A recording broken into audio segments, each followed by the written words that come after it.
Good evening, friends, and welcome to another edition of Crime Time with DutyRon and Ed Wallace. We are retired New York City police detectives and 9/11 World Trade Center first responders. Hey, friends, if you like all things true crime related from the police detective's perspective, hit that subscribe button, hit that notification bell so you get all things DutyRon and this guy, Ed Wallace, when we go live or upload another video. Hey, tonight we're going to talk to you about Bryan Kohberger. He's been flown to Boise, Idaho this morning by plane. We haven't covered this case in a while, but we did do a lot of coverage in the past. You know, this is the University of Idaho, the King Road quadruple murders that happened on November 13th of 2022. Kohberger's been sitting in the Latah County Jail for 2 years, awaiting a sentence and awaiting a trial, but they are looking at June of 2025 in Ada County. And for those of you true crime enthusiasts out there, Ada County is where Shallow, Lori Vallow, and Chad Daybell were tried for the murders of JJ, Tylee, and Tammy Daybell. So it's a familiar place. I know we'll see our good friend Nate Eaton, but Ed, it's been a long time, brother. How you doing? What have you been up to, and what are you up to? I'm up to about 6 feet tall. No,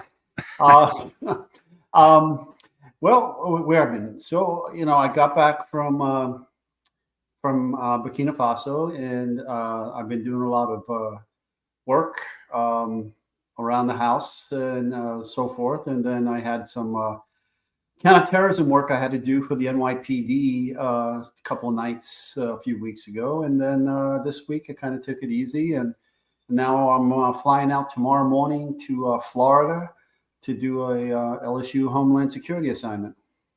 I love the shirt you got on there, Ed. I wish I could see it because the thing is covering it, but I think it says the Warren Squad, huh? It does.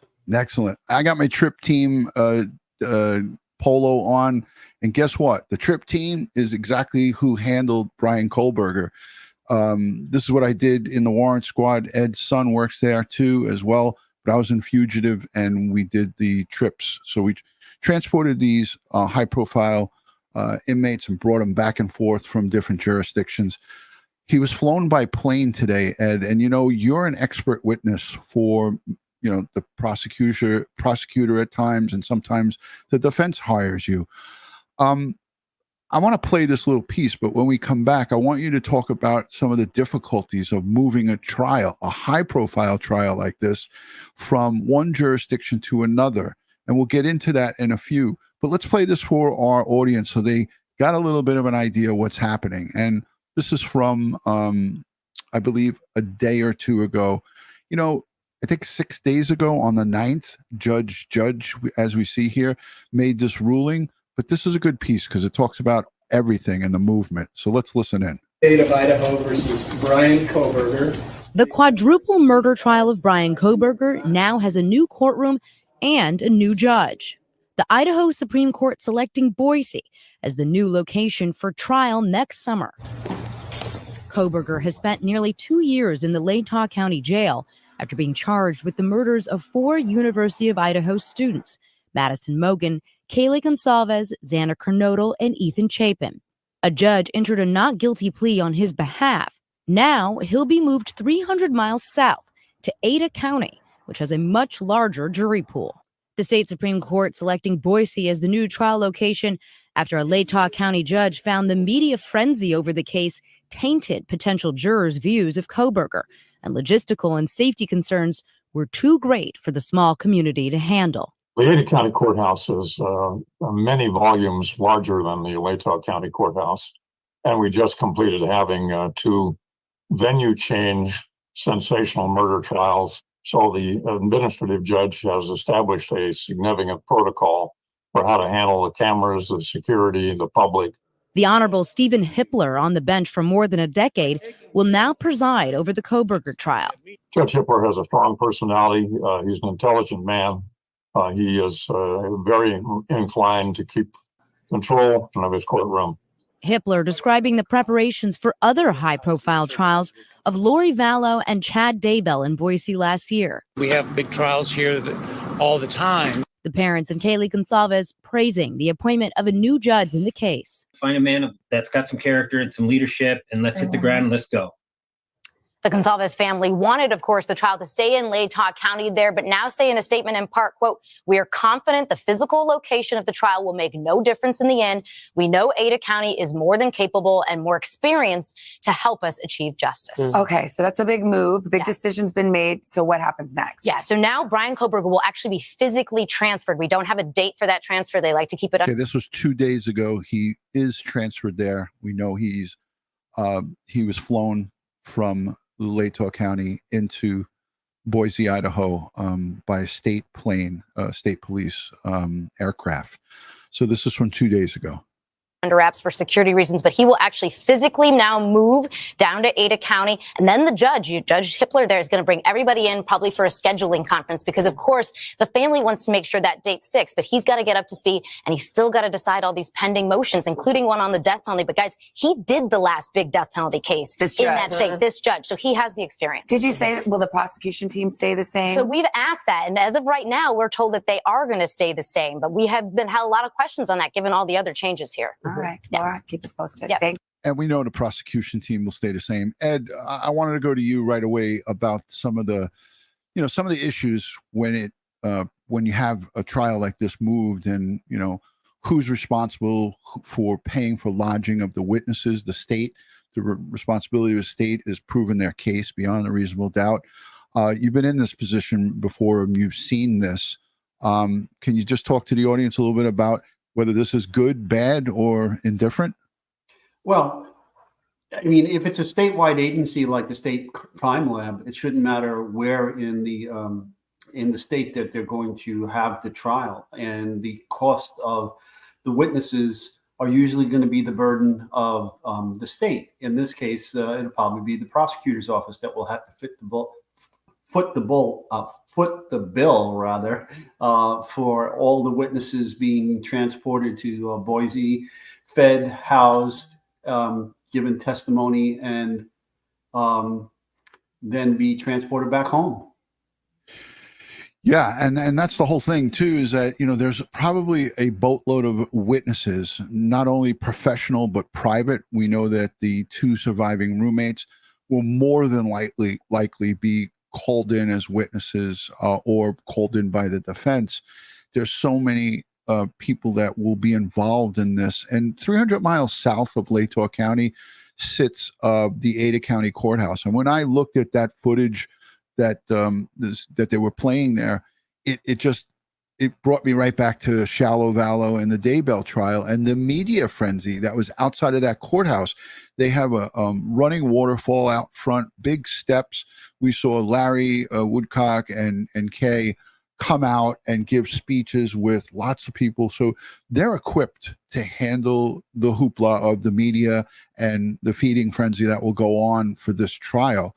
No doubt this will probably be one of the highest covered trials in recent history by the media and also by social media. There'll be people from TikTok there, YouTube undoubtedly, and so forth, but I think it was a good move because Latah County is a small little place. And I asked our good friend who lives right outside of Latah County over in Pullman, Washington, Cindy, and she said, you know what, Ron, we would have liked to have had it here, but we knew as citizens, we knew that they weren't capable. The jail only holds 36 people and it's underneath the courthouse. They're just, I don't believe that they were equipped for it. What do you guys think in the chat? Go ahead, Ed. The venue shouldn't be of matter at all. I mean, in fact, if anything, the venue is now better for the coverage that's going to occur because it's such a high profile case. What my concern is the prosecutors. Okay. I'm not sure they're how well they're going to be able to handle this high profile case, because given what I've seen in all of these hearings, and to be quite honest with you, I wasn't impressed with Judge. Okay, I believe the defense attorney was running roughshod over all of these people, and it just wasn't being handled properly, in my opinion. So maybe get some more experienced prosecutors in here to handle this case as opposed to keeping with the same team. So yeah, I mean, we have Bill Thompson. Some people refer to him as Santa Claus. I don't refer to him as that, but I know that many people in the chat, I've seen people talking about him. I don't know what his track record is. I don't know how many high-profile cases he's handled, and I highly doubt that he's handled many. But I didn't do research into him. So, disclaimer here: I'm just saying that it seemed like Ann Taylor was running circles around not only the prosecutor, but also running circles around Judge. And ultimately, Ed, and most true crime enthusiasts knows, the judge sets the tone. And that's why when they talked about this new judge, one of the things that stuck out for me is the former prosecutor, the older gentleman that was talking there. He said that Judge Stephen Hippler has got a strong personality, and he knows how to control a courtroom. He knows how to control a trial. So those things to me were encouraging, because what I saw from Judge, and he could be by all means a great judge, but he didn't seem to have direction. He was unsure of his decisions that he's made. He always took his time and dragged this thing out. Look, this crime occurred on November 13th of 2022. Bryan Kohberger was flown by plane from Monroe County, Pennsylvania, where he was collared at his parents' home on January 4th, I believe, of 2023. Man, we're approaching 2025. This thing has just been dragging out. I want to play quickly for you guys the coverage from this morning. This is local news. I always love to use local news coverage, but they're talking about the move from Ada County, and they show them getting on the plane and so forth. So let's take a peek at this. After sitting in a Moscow, Idaho jail cell for nearly 2 years. Bryan Kohberger, the man accused of killing 4 University of Idaho students, is having his trial moved to Boise. Graham 2's Connor McAvoy spoke with legal experts this afternoon about what this means for the case, including all the work that's already been done. Connor? The new trial location in Boise is 300 miles away from where the crime occurred. This new ruling means all future proceedings in the case will be held in the Ada County Courthouse under 4th District Judge Stephen Hippler. This is something Kohberger's defense team has been asking for since January. Nothing unusual about that here. On the other hand, this is anything but a typical case. Former Idaho Attorney General David Leroy says a trial moving its location isn't something new, but the publicity it's seen over the past couple of years is unique. Kohberger's defense team fought for the relocation of the trial, arguing a close-knit community in Moscow, combined with the amount of news coverage, wouldn't make it possible for an impartial jury. Leroy says he supports the decision. When there's been a good deal of pretrial publicity, it's sometimes hard to set aside the things that you know or may know about a case. Prosecutors oppose the switch, saying the change of location creates an inconvenience of forcing attorneys, witnesses, and families of the victims to travel to a different area. You agree with that, Ed? Obviously, the inconvenience that Bill Thompson was trying to argue here, it doesn't apply to the Idaho State Crime Lab folks and anybody that's representing the state in a professional capacity, but certainly, civilian witnesses and so forth that would get called. But any thoughts on that, Ed? Well, sure, it's going to be a bit of an inconvenience for them, but that tab comes out of the pocket on the budget of the prosecutor's office in Moscow. Listen, the feds have flown me from New York City to New Bern, North Carolina, to testify in federal cases. I have to go back to Queens Supreme Court in October to testify for a third time on a 1990 homicide that I investigated. Okay. Wow. So, I had a FedEx package dropped off at my house while I was over in Africa. And when I got home, I pulled out the case and I called the ADA and I said, hey, I testified this case. Yeah, we got the case was reversed on appeal because of some things that we did, and now we're going to have retry. And I said, okay. And they're flying up an old crime scene investigator and friend of mine from Florida to testify in the case too. I mean, so it happens. Okay. But like I said, all that expenses, they're gonna come pick me up. So there's gonna be some car service fees. They're gonna give me a food, pay for my food. They're gonna pay me for my time, and then they're gonna send me home. And so all that comes out of their budget. And you remember early on in this trial, in the all the proceedings trying to lead up to get a trial going. I say this trial never even started. Looking at 2025 June. But remember, Ann Taylor was talking about her expenses and her $200+ an hour billing, and how she was saying it was an inconvenience for her to come from Kootenai or whatever. I know I'm not saying it right. Coeur d'Alene, Idaho, all the way to Latar. It was an inconvenience for her. And I mean, now I don't know if this makes it more convenient because I didn't look at the difference. So for those of you who are in the chat with the statistics, Idaho, Boise is that closer. It's 300 miles south of Latar County. But we heard that, from the defense. And she was like, this causes an inconvenience for me. But she's one of 3 death penalty qualified defense attorneys in the state that's appointed by the state. Well, if that's the case, then stop your belly aching and take yourself off the panels. Yeah, I knew you were going to say it, Ed. I'm sorry, I have no sympathy. She's on the panel for a reason, to make money. Okay, and she's getting paid to do this, to travel around the state and represent death penalty cases. If she's only one of 3 people, she's in a very small, unique group. I'm sorry, have no sympathy for that.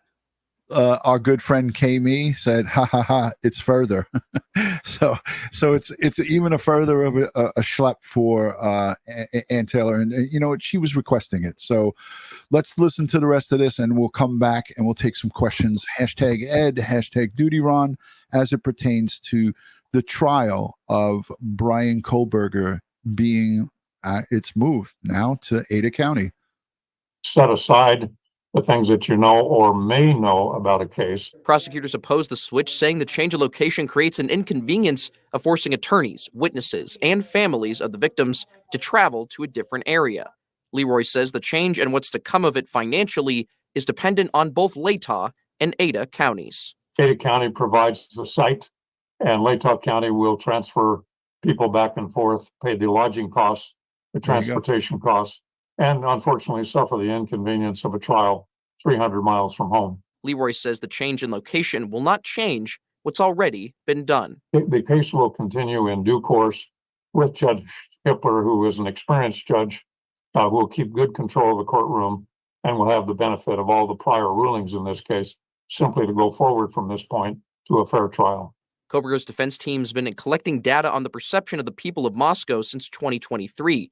A poll found 66% were likely to already think Kohberger is guilty.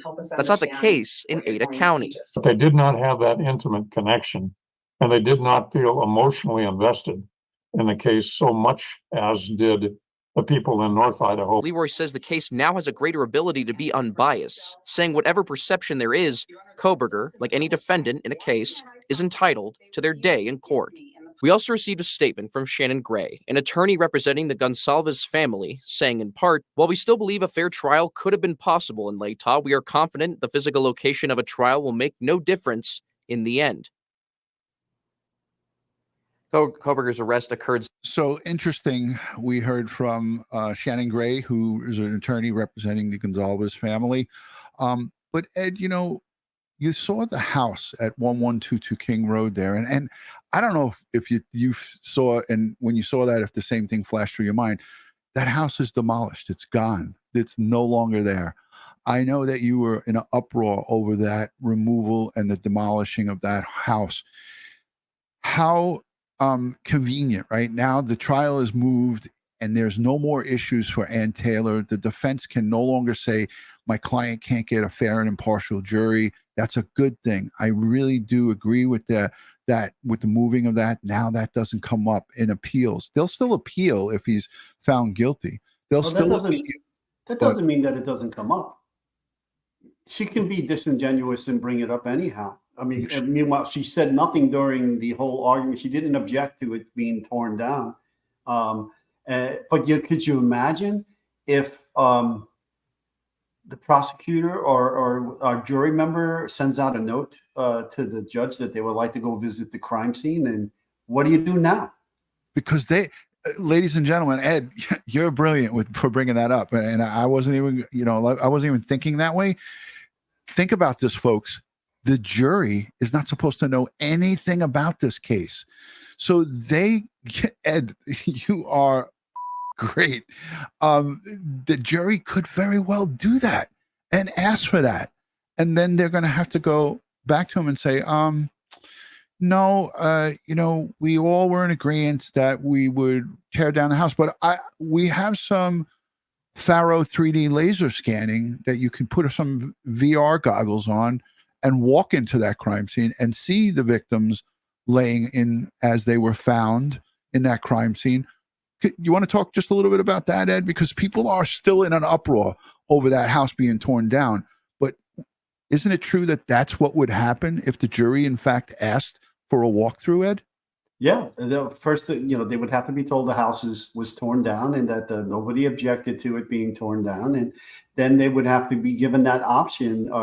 Somebody would have to move to enter the Faro scans into evidence, and there's going to be testimony about it, about the scans. Now, which scans do you use? Do you use law enforcement scans or do you use defense teams scans? Because they both did scanning, but the defense teams were far after the bodies had been removed and the crime scene had been altered. So, I would imagine, let's see how going forward, if the prosecutor enters the scans as evidence and if the defense team objects to the scans. Right. It's going to be interesting. I'm going to be following this trial quite closely because of all the unique forensic areas involved in this. There's one thing I hope and pray for, Ed, in 2025, that you are not in Burkina Faso, Africa for this trial. Because if you are, we're not going to be able to get you because you did. I'm not going back to Burkina Faso. Good, so good. That's off the list. Can you pinky swear to that? I can pinky swear. All right, fair enough. So reeling it back in, Ed, the Faro 3D laser scans that the Idaho State Crime Lab, we saw the females and males with the tripods, with the Faro. We had Luke from Faro, formerly from Faro. Luke Hall joined us. We saw them doing the Faro 3D laser scans.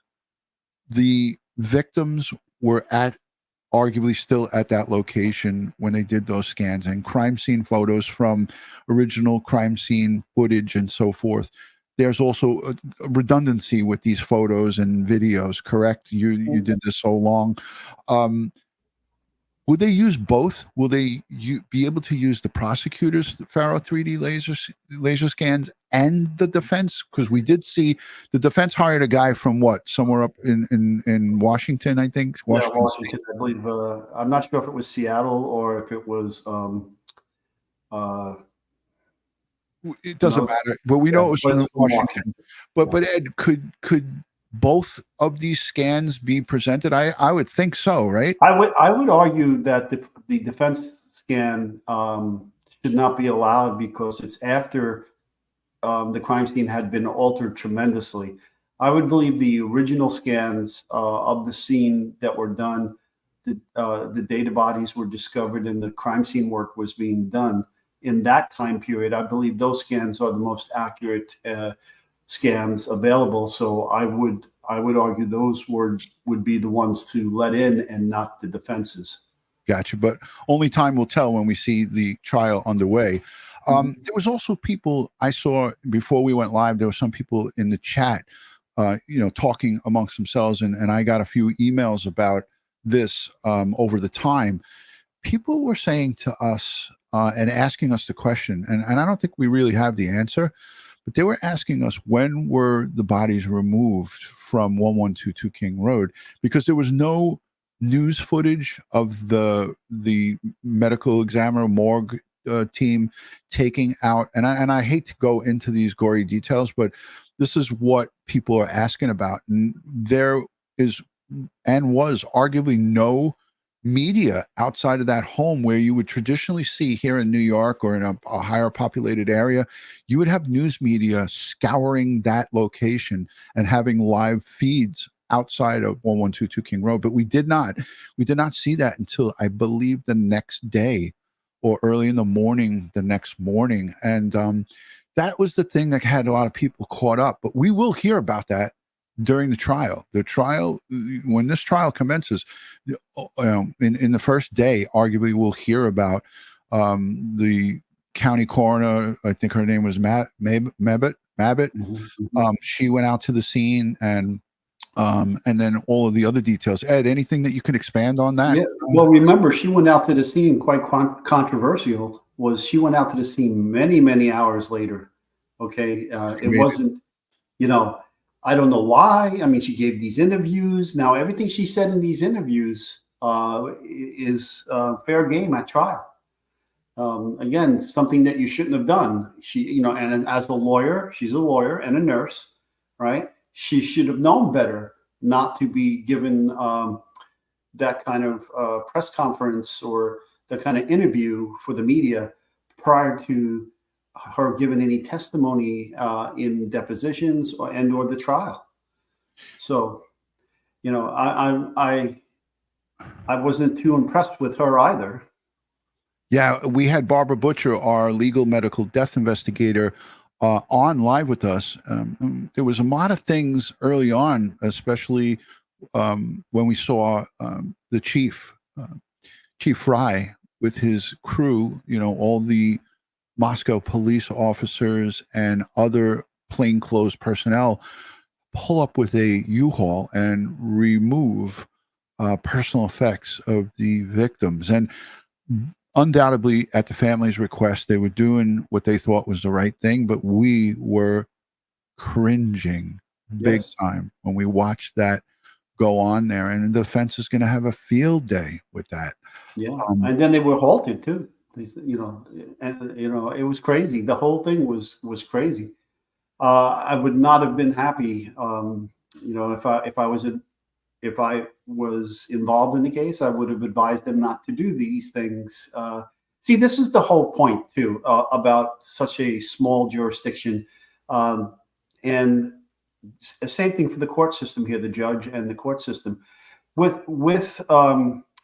They don't have the volume of work that we have here in the major cities, right? I mean, we have a plethora of cases.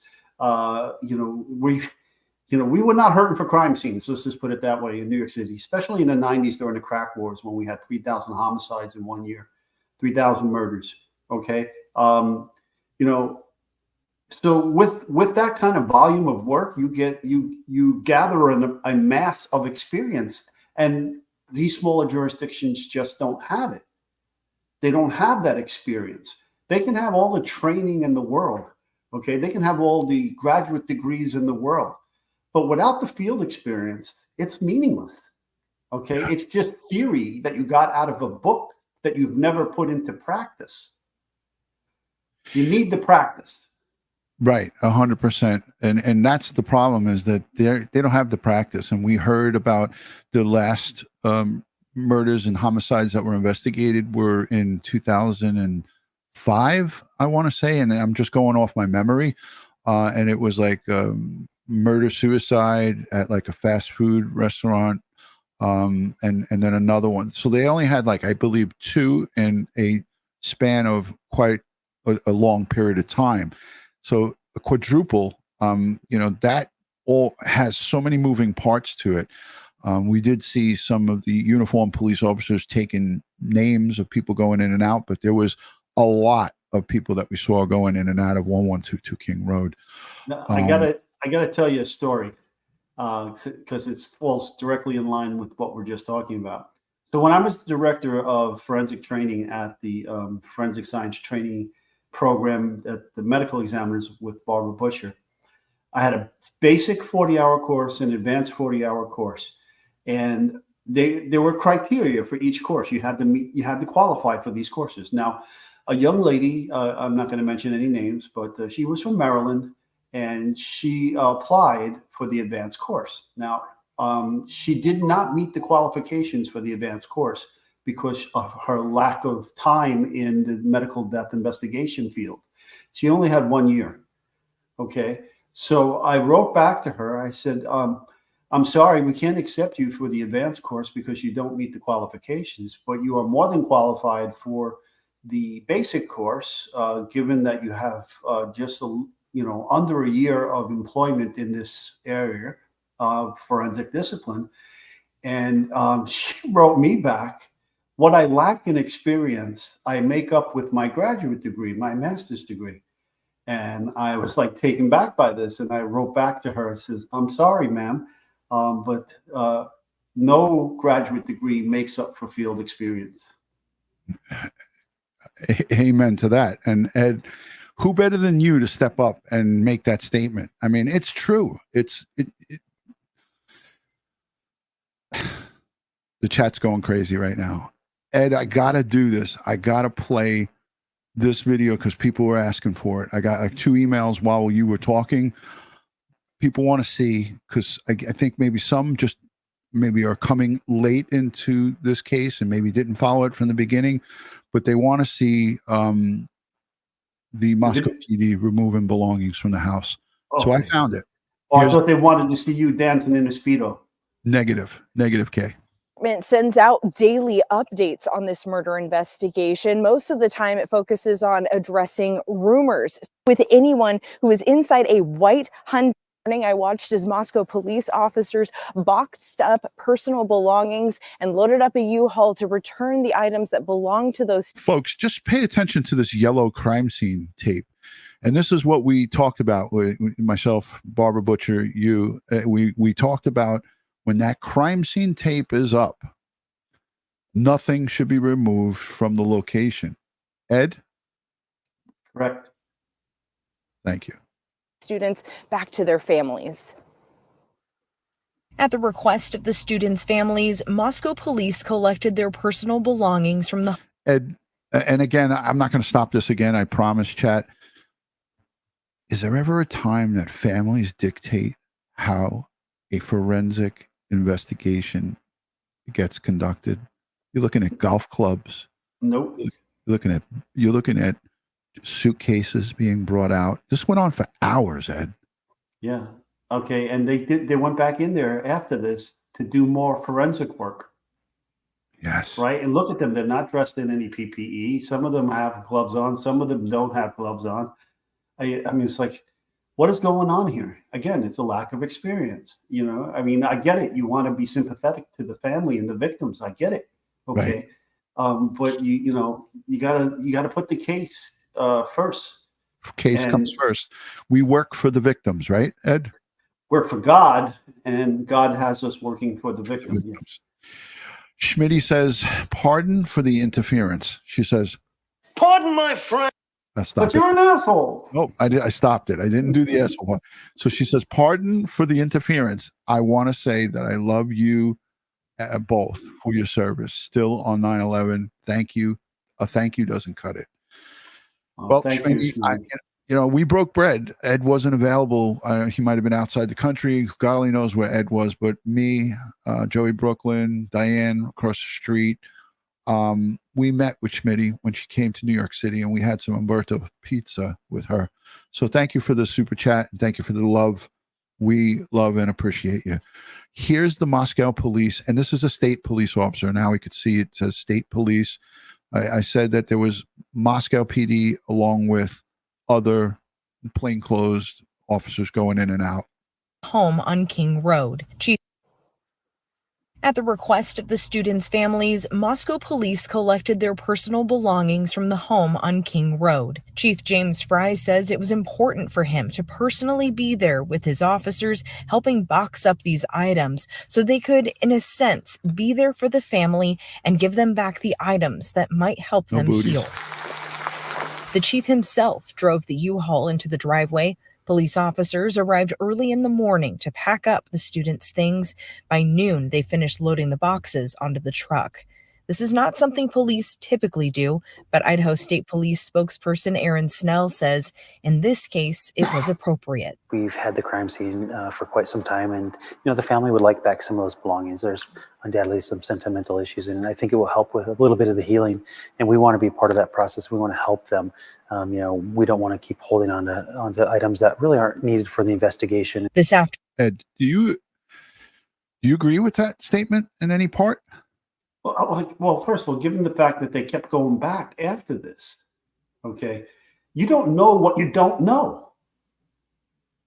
So you err on the side of caution and you leave everything in situ until you figure everything out, until every I is dotted and every T is crossed, so that you can't say, oh, shit, I missed this or I missed that or I gave that away. Yeah. You know. Look what Schmitty says here. This move doesn't matter. Kohberger is going down. She's meaning not the move of the items. She's meaning the move of the location of where the trial is, I believe. Yes, I understand. Yes. Yeah. So, I mean, this gets my blood boiling when you see this stuff, because why didn't somebody from the Idaho State Crime Lab or somebody from a different, many jurisdictions were helping these guys out. Why didn't somebody say to them, hey, guys, I think you should hold off on this? They announced that they were doing this. They actually preemptively on their YouTube channel, the Moscow Police Department's YouTube channel, Chief Fry made an announcement. He said, I just want everybody to know there's going to be some activity outside the 1122 King Road home. We're going to be moving out some personal effects of the victims and giving them back to the families. So who do you think showed up there? The media? It was a feeding frenzy. I was just like,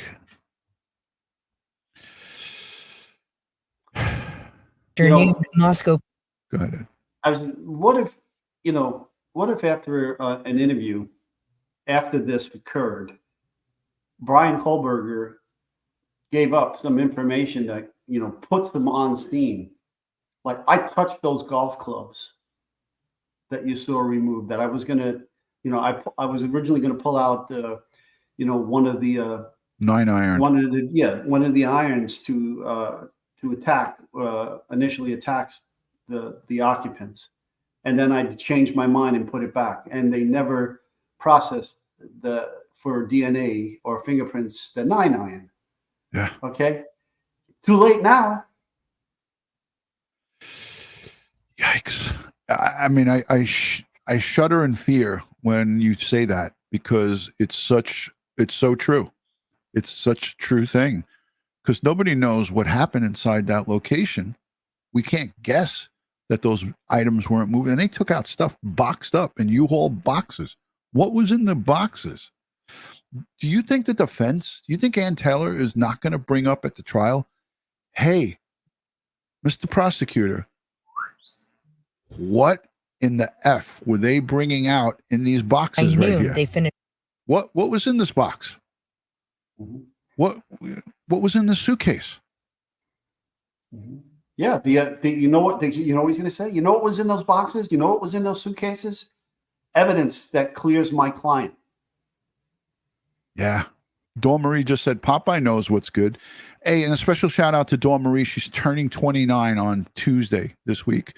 So on the 17th, Dawn Marie will be 29, and you only turn 29 once. So happy almost birthday to Dawn Marie, our favorite moderator. She's been around for a long time, along with Joey Brooklyn, Black Rose 11, and so many who have been around here from the beginning. So happy birthday, almost. Happy birthday to you. Oh no. They do like my Marilyn Monroe on Mr. President. Yeah, so Ann Taylor's gonna have a field day with this. Mark my words. I hope I'm wrong. And this is not me helping out the defense in any way, because look at all those boxes. Look at this. In no way does Ed and I do we want to help them, but they are going to help themselves. All of their investigators for the state, for the defense, all the investigators for the defense, they have this. This is for the taking. It's all. I just pulled it up. I saved it in a folder. This is from 2 years ago. So they've already seen this. They looked at this, and they're going to be like, Chief Fry, can you tell us where your thought process was when you pulled up with the U-Haul and moved all this stuff? And remember, they moved the cars, Ed, and they left the cars, all the cars that were parked here, they left them out in the snow out in an open lot. I don't remember who the YouTuber was, but he went. It was a guy, and he went and started filming the cars of our victims with piles of snow on them. Joseph Scott Morgan, remember he said the cars could be part of some of the answers to this.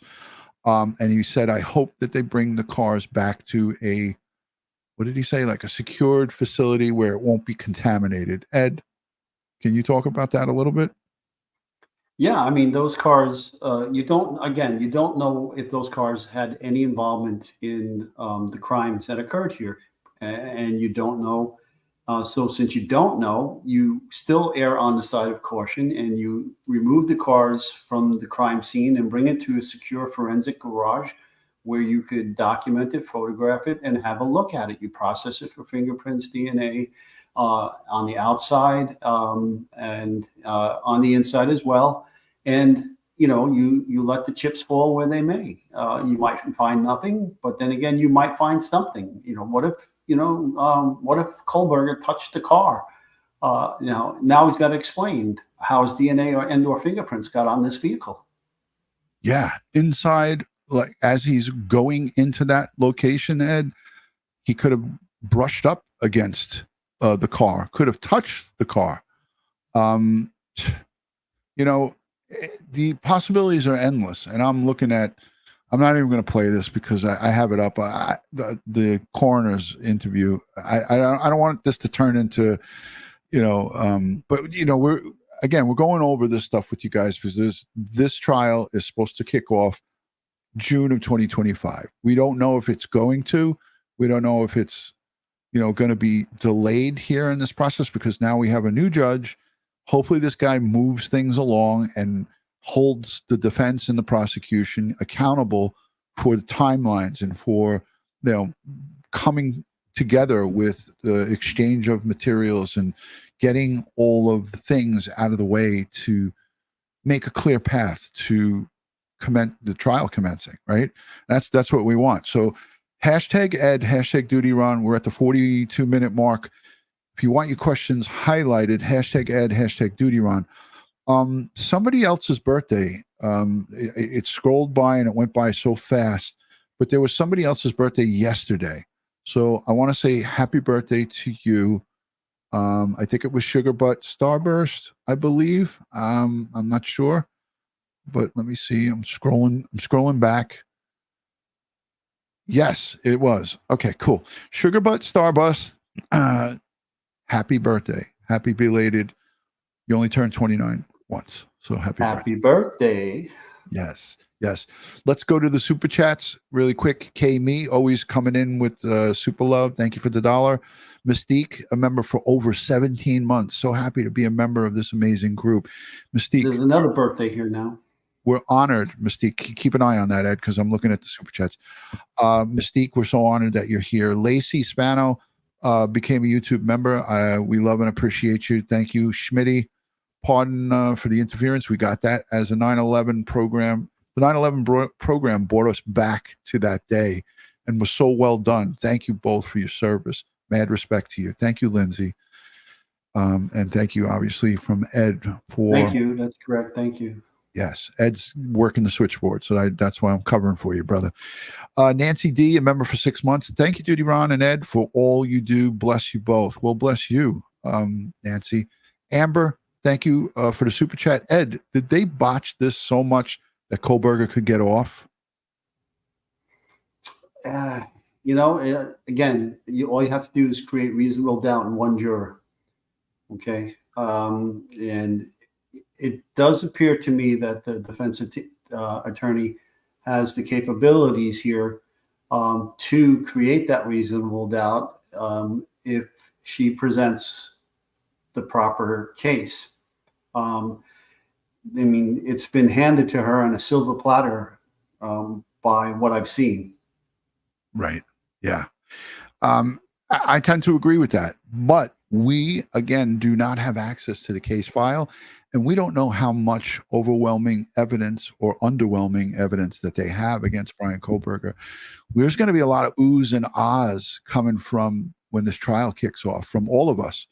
And we're going to be following it. I'm going to follow it every day if I can, but there's going to be many oohs and ah moments, and opening statements are probably going to be shocking. From opening statement from the state is probably going to blow everyone's minds.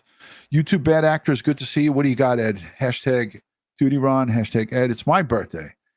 Well, let's just say this, Ed. I don't think you maybe had an opportunity to look at YouTube bad actors channel. She does a great job, or maybe he. We don't know. It's a he or a she, but a little birdie told me it might be a she.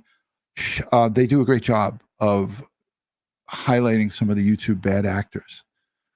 So shout out Happy birthday. Yeah, happy birthday, YouTube bad actors. Shout out to you for exposing the garbage. A lot of great coverage. We appreciate what you do, and thank you. Any questions pertaining to, so Lindsay said that was a great question. Let me just see. Okay, here's a super chat, but I'm going to still scan back for regular, we don't just highlight super chats, but we do give them preference. Crime Solver sends 5 and says, is there any logical reason Chief Fry would have taken items in a U-Haul? Like, have you ever seen something like that? Thank you. I'll answer it backwards. Question number 2, no, I've never seen anything like that. Question number 1, maybe he was trying to be sympathetic to the needs of the family, and that need overrode his ability to think beyond the consequences of the action. Right. And I'll say this, Ed, how many crime scenes, how many murder scenes, crime scenes have you processed in your time as an NYPD police detective, first grade police detective in the crime scene unit? Well, my total crime scenes are around 2,700. I would say about just a little under 3/4 of those would be homicides or murder.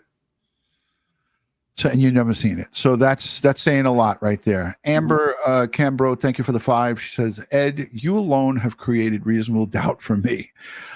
Listen, I didn't create it. I just highlighted it. Yeah, we didn't create it. Let's rephrase that that super chat. The agency who handled this created that, and we did. If you look at our playlist, Ed, correct me if I'm wrong, we were on this like almost every night. We were covering this, and I hear the security dog going at it. Every night we were on this, and we were freaked out over that. That aspect alone of the removal of items was just crazy. All right, someone's saying stop, Ed, stop. What do you want me to stop? They might be coming in late. She might have been hearing you singing, Ed. So that could have been that. They might have been hearing you singing. Here's one from Angel Shots.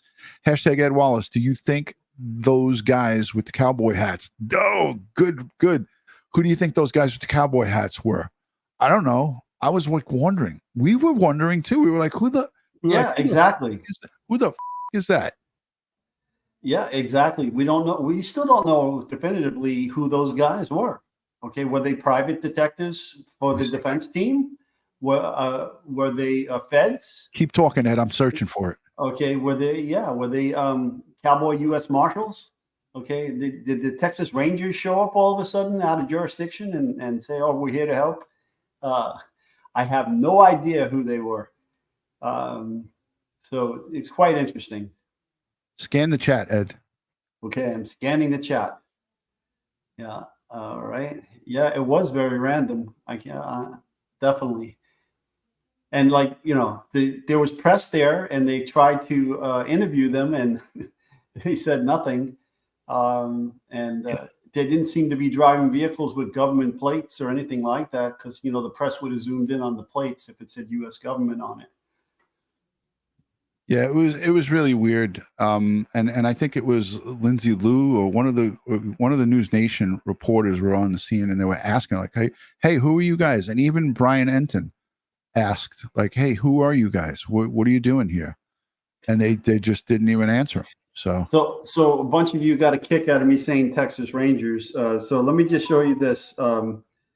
So I trained a lot of Texas Rangers, over the years and down in Texas, and I befriended a lot of them, and I invited a lot of them to my training up at the medical examiner's office.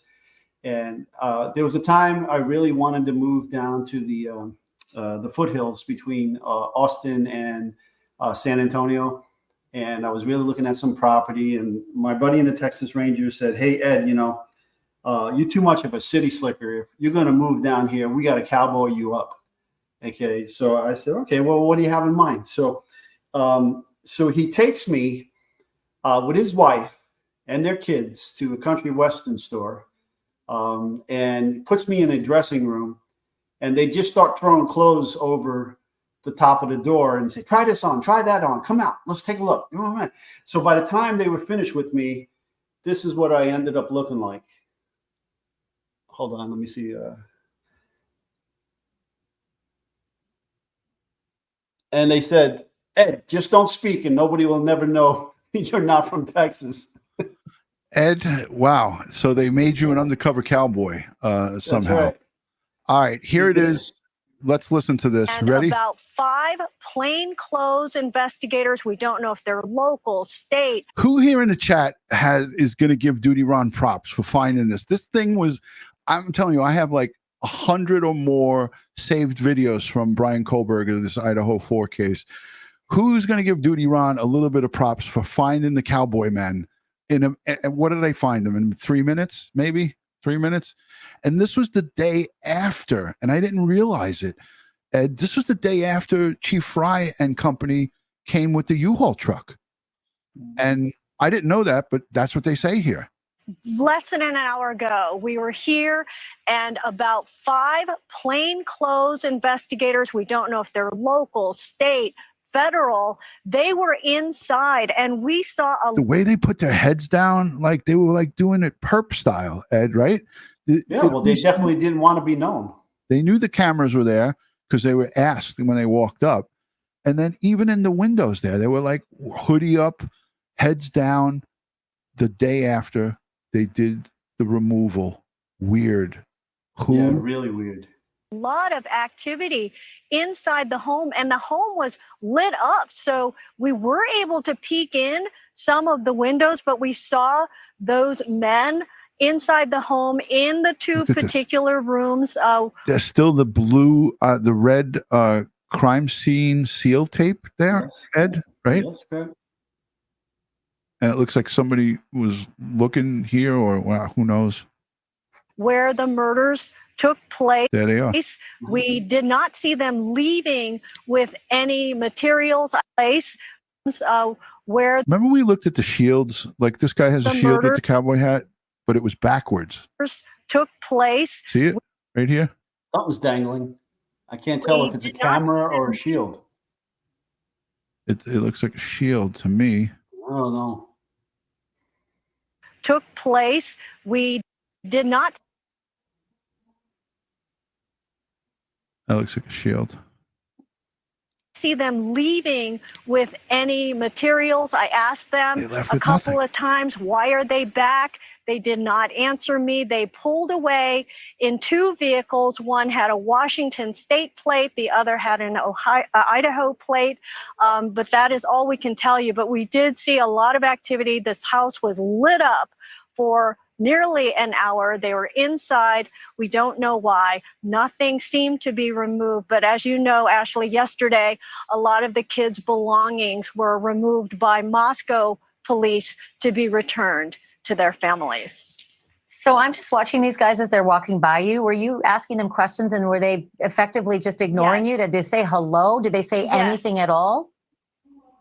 Not a peep. And I asked them specifically, why are you here tonight? Why are you here tonight? They did not acknowledge me. So certainly they were on a mission and they left without saying a word. So Nancy, I just want to point out the video that we're seeing right now. Let's blow this up full because, and let's replay that if we can too. This is the investigators walking out of the kitchen area into a hallway and then walking towards the living room. So there they are. It looks like they're emerging from the kitchen area, walking towards the front of the house.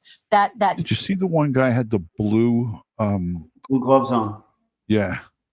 The second guy, not the cowboy hat. And then walking towards the living room. So there they are. It looks like they're emerging from the kitchen area. Right there. Yeah. So they had to have been touching sensitive items. He's gloved up. He is definitely gloved up. And you don't put gloves on.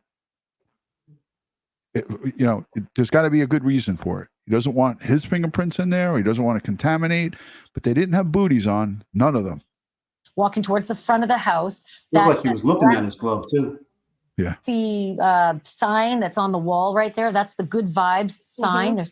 There's actually 2 of those signs in the house. It's very confusing. But that's the first time, Nancy, that we've actually walking towards the front of the house in the living room on the second floor there. But that's the first time, Nancy, that we've actually been able to see them at work inside the house. Right. And looking inside, we did see, so many signs of a typical college life, the items that territory and so many markings. This one is a really unusual I want to see complexity. the date. I can only think it's because there's just so many samples in that house over the years This and is over the times that the kids. December 9th of 2022 is when it was uploaded. So it might have been that day or the day before. So if somebody could look up December 9th, 2022, I guess I could do it here. Anyways, a short time, not even, the crime happened on November 13th of 2022. Mm-hmm. Strange goings on. Anyway, so Bryan Kohberger flown by state, aircraft.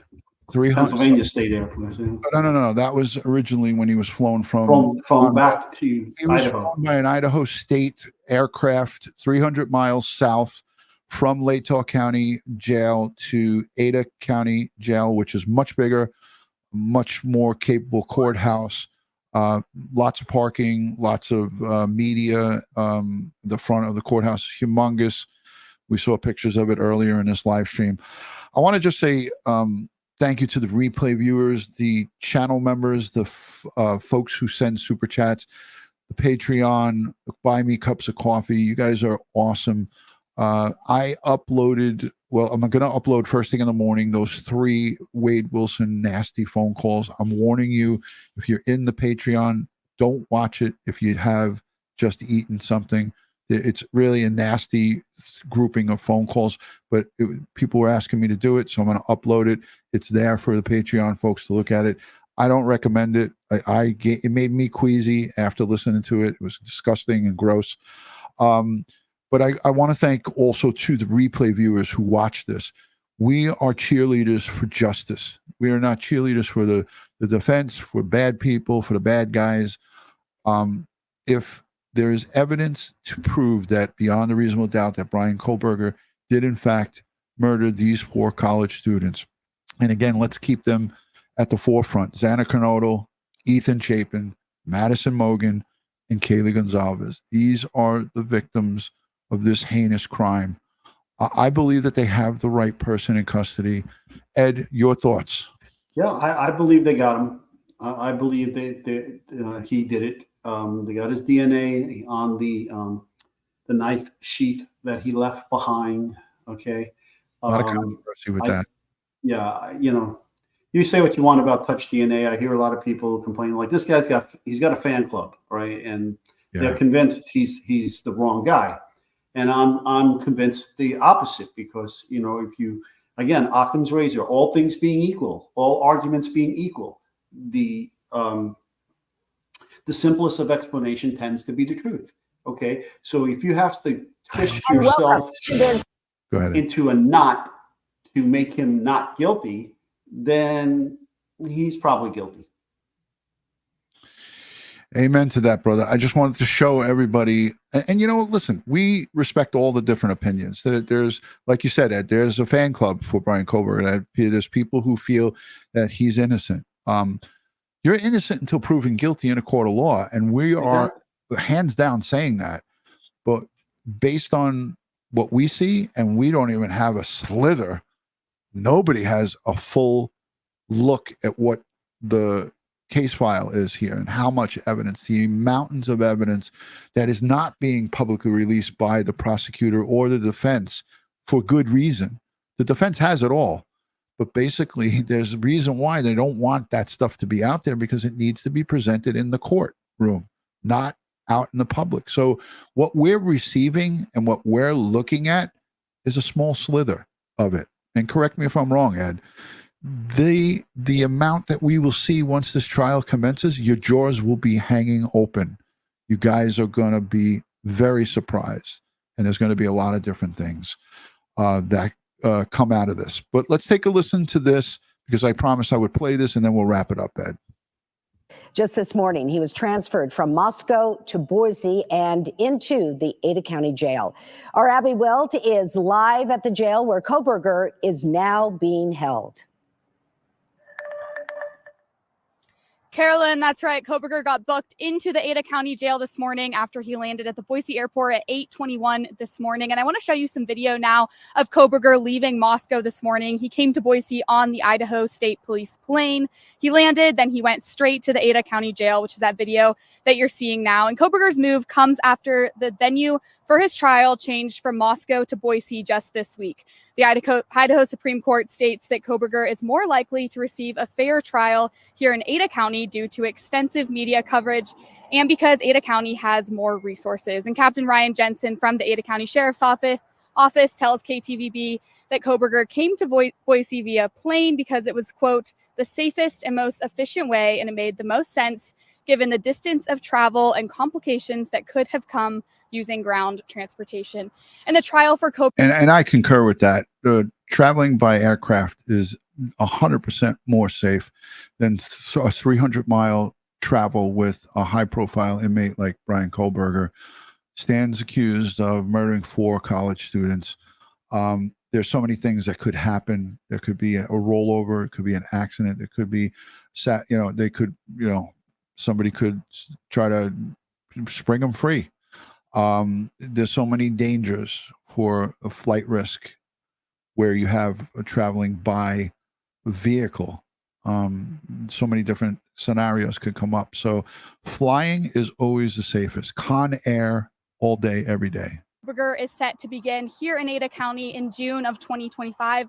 Again, he faces 4 counts of murder, and we'll be covering everything for you here on KTVB. But this is a pretty high-profile inmate, Abby. Are they saying much about where Kohberger is being held inside the jail that's behind you? Carolyn, I had that same question. I did call Captain Jensen just about an hour ago. He says that Kohberger is by himself. He is being held by himself in a cell, but he does state that he is being the other inmate. Police plane. He landed, then he went. Ed, look at the heavy weapons that they got there. looks like they were ready for anything, straight right? to the Ada County Jail. You're not impressed with that, Ed? No. Okay. Anyways, all right. I want to say thank you to everyone for hanging out with us for an hour. Ed has got a 3:30 flight tomorrow down to somewhere in an undisclosed location. In Florida. Brenda Redmond brings up a valid point. Remember the piece of shit Letitia Stout, who, murdered Gannon? Just yesterday, I heard from Gannon's mom. She sent me a message on social media, on Facebook, but she just said there in the chat, remember Letitia hit the officer in the head during a transport. She tried to get that. I think she tried to headbutt the female to get to escape. So yeah. We lost 2 detectives in New York City transporting the perp back to Rikers. Yeah. Terrible. All right. So on behalf of Crime Time with DutyRon and Ed Wallace, we want to again remember the victims: Xana Kernodle, Ethan Chapin, Madison Mogan, and Kaylee Gonzalez. Their families, they need justice for these young college students. Their lives were ripped away from them on that fateful evening on November 13th of 2022.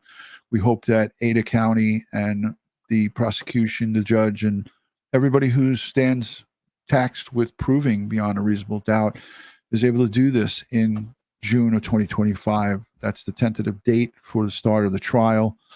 Ed, I know you always have something to say at the end of these things, and I hope you have a safe journey wherever you're heading to. Okay. Y'all come back now here. Cowboy Ed. Yes. You know what, folks? Stay safe, stay prepared, watch your six. I got to get to bed. I got to early rise, get to the airport. I'll be down in Florida. Ed, will you have internet service while you're down there in Florida? Oh, yeah. It's not like Burkina Faso. Thank God. Tomorrow morning, 10 a.m., I'm going to cover Rex Heuermann, the Long Island serial killer. There's a press conference at 10 a.m. District Attorney Ray Tierney is going to reveal some new sketches and photos of the unidentified Asian male, of the Long Island serial killer, one of the victims potentially from Long Island serial killer, Asian male, Asian Doe. Asian John Doe. Yeah, Asian Doe.